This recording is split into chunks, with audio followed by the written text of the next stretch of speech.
দর্শকদের মনের অবস্থা ভালো হয়েছে, সাহস হয়েছে। এখন তো অবশেষে আজকে আমাদের খেলা দিয়েছেন, আলহামদুলিল্লাহ। অনেক খেলা দিয়ে এক কথায় শেষ করে দিয়েছিলেন।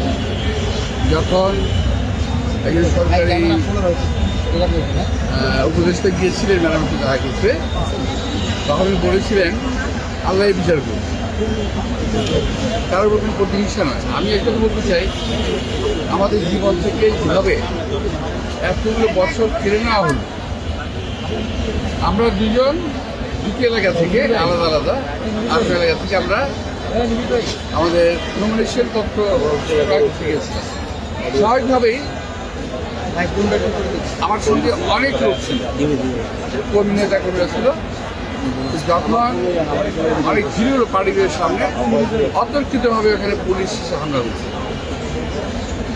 অন্যায়ভাবে, আমরা কিছুই করি না। হামলা করলো, আমাদের কর্মীরা আহত হলো, মামলা হলো প্রায় গত 8,000। আমি আমার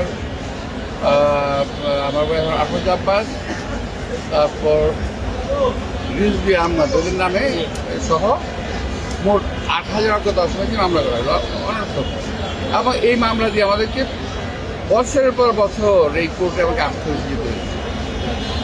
কখনো গ্রেপ্তার হতে হয়েছে, গ্রেপ্তার অবস্থায় আমাদেরকে জেল থেকে আনা হয়েছে এখানে হাজিরা দেওয়ার জন্য, শুধুমাত্র কষ্ট দেওয়া। যাই হোক, আল্লাহ আশিস রহমত অবস্থা পরিবর্তন করেছে। দর্শকদের মনের অবস্থা ভালো হয়েছে, সাহস হয়েছে। এখন এই মামলা দীর্ঘ পরীক্ষা নিরীক্ষার পর মাননীয় আদালত দেখেছেন যে মামলা আসলে কিছু নাই। তো অবশেষে আজকে আমাদের খেলা দিয়েছেন, আলহামদুলিল্লাহ। আলহামদুলিল্লাহ। আল্লাহ তাআলার কাছে অনেক শুকর। দেশবাসী যারা আমাদেরকে সমর্থন জানিয়েছেন তাদের প্রতি অনেক কৃতজ্ঞতা এবং ধন্যবাদ।